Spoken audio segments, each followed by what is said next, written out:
Alors, rebonsoir Serge. Alors, je voudrais donc te demander quels sont les défis du migrant subsaharien ici au Maroc.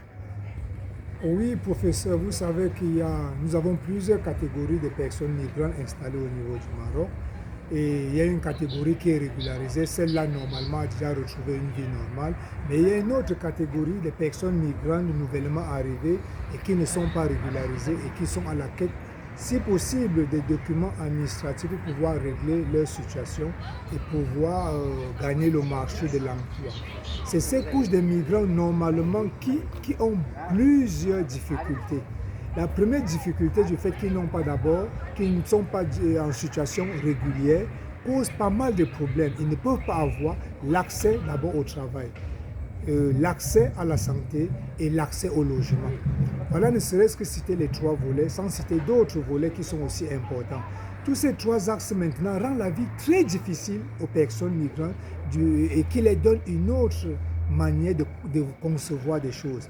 Et c'est même ces migrants normalement qui sont tendance à être très mobiles dans le territoire et qui va souvent à pouvoir emprunter les bateaux de fortune pour se rendre de l'autre côté de l'Hexagone. Alors ces profils réincarnent plusieurs typologies. C'est-à-dire il y a les migrants normalement qui ont des ressources importantes, c'est-à-dire je pourrais dire qui ont un background, c'est-à-dire qui ont étudié, qui sont des intellectuels. Parmi eux, on trouve même des professeurs, on trouve même des infirmiers. Bref, ce sont des personnes qui ont vraiment du potentiel, sauf qu'au niveau du Maroc, quand ils sont dans cette situation illégale, ils ne peuvent pas trouver de l'emploi. Alors, il y a aussi des femmes plus précisément aussi, que ce soit les mères aussi et les femmes seules qui sont dans cette situation. Vous vous rendez compte qu'une femme qui a 1, 2, 3 enfants et qui n'est pas régularisée et se retrouve dans une situation de grande précarité. Quand l'enfant est en difficulté, elle ne peut pas subvenir aux conditions de l'enfant, si possible amener l'enfant à l'hôpital. Bien sûr qu'il y a quelque part, il y a un pari que nous avons acquis, l'éducation des enfants subsahariens. Mais il faut comprendre que pour pouvoir accéder à l'école, il faut avoir des documents, il faut avoir l'acte de naissance. Il y a aussi des difficultés d'obtention de l'acte de naissance pour des enfants migrants, surtout quand ils ont déjà dépassé les 21 jours et les 30 jours qui sont émis par des autorités. Ces problèmes nous rendent vraiment la situation très difficile. Bien sûr, nous sommes dans le processus de plaidoyer avec des représentants diplomatiques pour essayer de pouvoir, à leur tour aussi, prendre la question et essayer de négocier soit avec les pays d'origine, soit avec les pays d'accueil. Mais c'est vraiment très difficile pour un enfant quand il n'a pas d'acte de naissance. Il y a aussi du fait que quand un migrant est en renouvellement et qu'il n'a pas renouvelé sa carte de séjour pour pouvoir signer un contrat de travail. Vous savez qu'actuellement, pour renouveler, ça est devenu très difficile. Et alors, il faut avoir un contrat de travail, d'autre part, qui font partie des critères très importants pour renouveler. Bien sûr que le critère le plus favorable et le motif le plus favorable qui fait facilement renouveler les migrants, c'est la régulation exceptionnelle. Sans compter qu'il y a d'autres critères travail.